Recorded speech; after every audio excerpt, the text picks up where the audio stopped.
Sometimes you gotta look at the past to maybe see what the future has in store.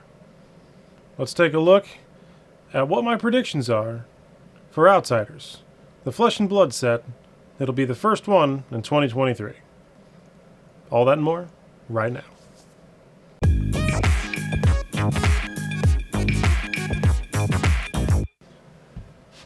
Outsiders is going to be an interesting set.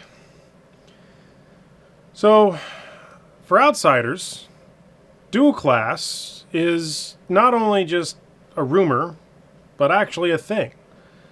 And by that I mean cards are going to have the ability to have both Class A and Class B, whatever that combination is going to be.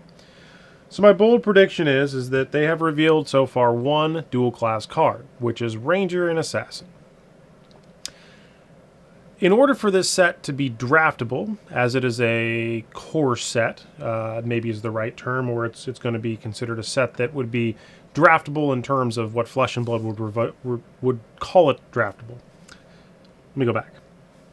In order for the set to be cohesive during drafting, I imagine that there's going to be an abundance of dual class cards in the common, rare, majestic slots, and I might go so far as to say that this set, and this is my bold prediction, will possibly have the first dual class legendary card. A few moments later. Jacob, there's already a dual class card. It's called the Emperor, and it's here. Yeah, I know. Just because I said the thing I said doesn't mean I didn't know that already existed. I'm talking about equipment, not a hero. Clarification done. That's my thought. Whether that is some sort of helmet, or greaves, or leggings, or boots, or chest equipment, it would be interesting to see a dual class legendary. Don't really know at this point. I have a spreadsheet.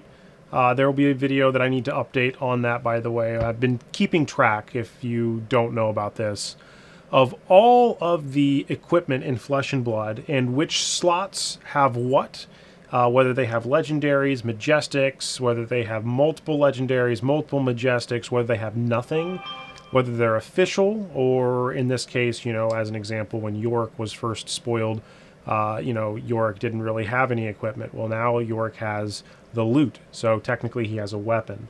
These are the things that I've been tracking on this sheet, and the next video I'll go ahead and I will have us in front of a computer so that I can navigate and show you where that list is updated with Dynasty involved, and that will be our second video for predictions in leading up to the, I guess for lack of a better word, the Outsiders release. Prediction number 2. All right, so I'm horrible at these prediction things, by the way. I don't expect any of these to be true, so I'm just kind of stabbing at the dark with things that are rattling around in my brain up here. Stealth has been revealed as a keyword on one card. We don't really quite know what that's doing or how it will affect the game, but I almost think that stealth will be I'm going to use the word modal ability, meaning that it probably will be on a card, but in order to use that ability, you need to have something that's going to trigger it. To me, stealth seems like, especially if you look at the D&D world or class of characters, which again, I'm not a hardcore RPGer, so take this with a grain of salt, but I would go and say that if I were looking at a stealthy style of class, you can't just be like, I'm stealthy. You got to kind of build up to it. So I'm assuming that maybe those cards have a requirement to them, and that is my prediction number 2. Prediction number 3. All right, we have a new hero, Benji and Katsu specialization. So we have these returning characters. So we have Benji, we have Katsu, we have Azalea coming back, and there in the past have been specialization cards for Benji, for Katsu, and for Azalea. Now, they might think about reprinting these. The value on those cards really isn't that expensive, but what's interesting is this gets into the archetype discussion. Maybe there's a different archetype that is the mode that they're trying to go for. As an example, if traps are a theme in this new set, there wasn't really a trap theme specialization. And because of this, I can see a specialization that would be focused on traps in the new set. I know that's very generic and very lame, but that is my prediction for one. For Benji, there might be a different specialization that maybe would involve, because he's young, so you're not really dealing with it in CC. Maybe something to do with, like, discarding cards to inflict some sort of damage. I don't know. I'm not really sure what his good specialization would be.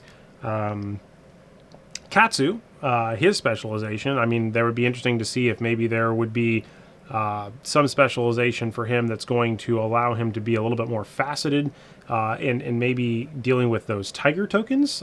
It would be interesting to see if maybe they shift him to something that we saw in Dynasty and link that in somehow. That would be interesting. But again, since it's part of the draft set, I would almost think that it has to be something different, because unless they bring those cards in, it's not part of the draft experience. So I'm not sure that that'll be where it is. But I imagine there will be some sort of specialization for those characters, and possibly even specializations for the new characters. Bold prediction number 4. We will probably see a legendary reprint from the first WTR set. Meaning that whether it's going to be a reprint for a ninja legendary, or possibly even from Arcane, where there will be a Ranger legendary, I could see them very much sticking one of those legendaries in this set as a reprint. Don't know why they would, but, I mean, anything's possible at this point. This is just speculation. Bold prediction number 5. There's going to be a boatload of generics.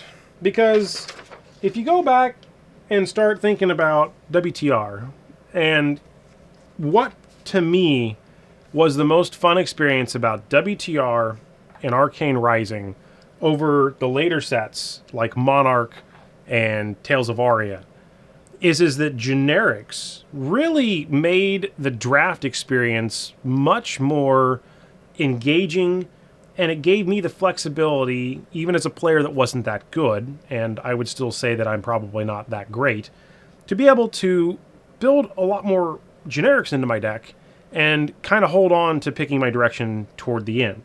So I foresee a lot of generics in this set. I also can see a world in which there might be, and I don't see why they wouldn't, a reprint of things like Art of War, or maybe even there might be a reprint such as Art of War, maybe E-Strike, but I don't see why, because that's not there. I don't foresee a reprint of Command & Conquer, so I would imagine that that's not going to be a thing.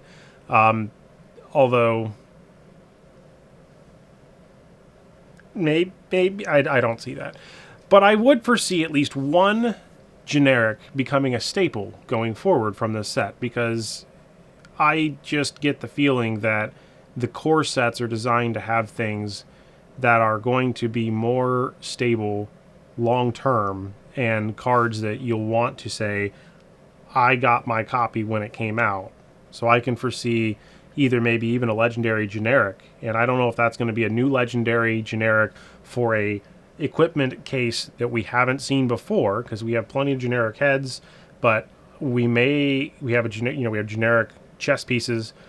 We don't really have any legendary, I don't believe, legendary generic hands or feet, so there might be something interesting. Or what if they had a legendary weapon? That would be interesting.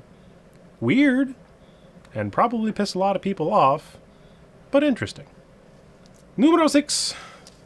Obviously, there's going to be trap cards. Are they going to be good trap cards? Are they going to be reprint trap cards from Crew? I don't know. But I can imagine there's going to be trap cards. And those are my really lame predictions for Outsiders. So let me know what you think in the comment section below on what you might believe that it will be in Outsiders, because either way, I think it's going to be an exciting set. The fact that there's now multiple heroes in each class, which is going to spice up the draft environment, that's going to be pretty sweet. I really don't know why they've chosen to do only 3 Marvels in the whole set. That is something that is a little bit odd, but after opening a lot of Dynasty and chasing a lot of higher tier cards from Dynasty, it is really hard to make any meaningful impact in specific cards. Case in point, I still, after many cases, have not hit a cold foil of the mask. Now, do I need one? No. I have mine to be able to play with. But unlike Uprising, where the dragon cards were there, you had the various Marvels that existed for the tokens and different rarity levels, it gave a lot more variety. But then in Dynasty, they kind of shifted this to a completely different realm, and I think that they've pumped the brakes, and maybe they pumped it too hard for Outsiders. But we'll see. I mean, if there's only 3 Marvels, I personally am not Marvel hunting, so I think they look beautiful. I want them, but I'm not really sure. I'm not sure. It's going to be something where I think that the focus on this set obviously is very draft oriented, and I know that they want to have the trifecta. Obviously, there's the collectors, the players, and the investors. And I think that they're going to definitely be in the player category on this set.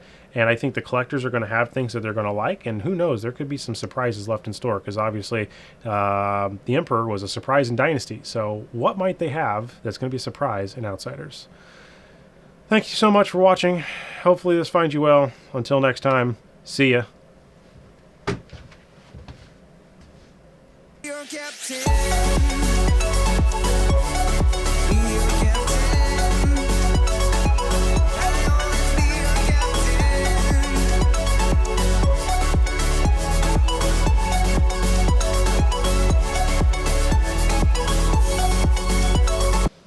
Sometimes you got to look at the past to think about the future. Let's take a look at what my predictions are for the new set Flesh and Blood Outsiders in 2023.